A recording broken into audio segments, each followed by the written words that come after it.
Hi guys, welcome back.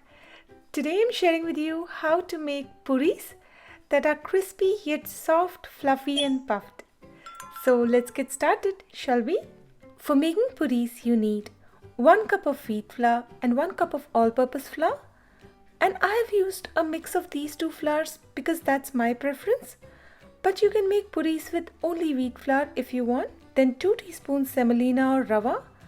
This is what will give the light crispy texture you want.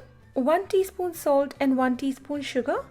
For flavor, and sugar will also contribute to the light golden hue of puris. 1.5 to 2 tablespoon oil and 3/4 cup of water to be adjusted as needed. To begin with, you need to make the puri dough, for which in a parat or similar wide bottomed utensil, mix together the flours with semolina, salt and sugar.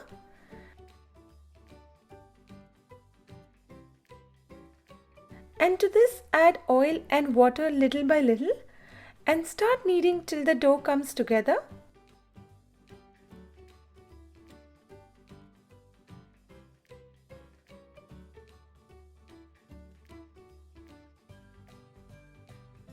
What you need is a hard but smooth dough. The dough should be harder than regular chapati dough, but also really smooth.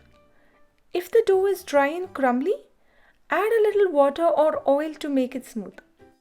Then cover the dough and let it rest for about 20 minutes or so. After 20 minutes, it's time to roll out the puris, for which you will need to make small dough balls from the dough and grease the surface of the rolling area and then start rolling out the puris.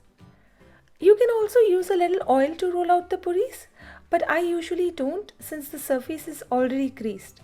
2 things you need to ensure here is that the flattened puri must be evenly rolled out and not be thicker or thinner in the center or sides for it to puff up evenly. And it should not be rolled out too thick or too thin, because if it is too thick it will not be soft and light, and if it is too thin it will be crispy like papad.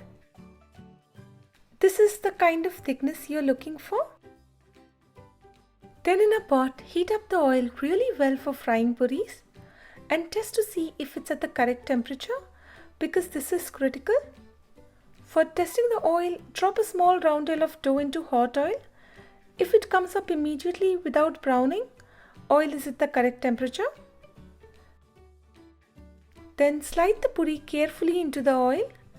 Let it rise up a little from the bottom and then start pressing down on the top quickly but gently till the puri puffs evenly. When the puri is puffed, flip it to the other side and fry till the puri is light golden and crispy.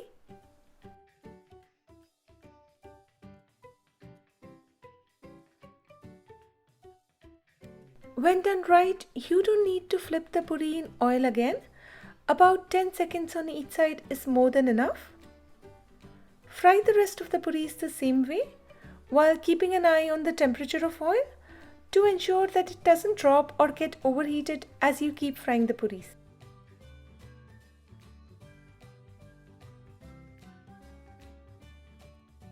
And there you have it, crispy yet soft and fluffy, perfectly puffed puris.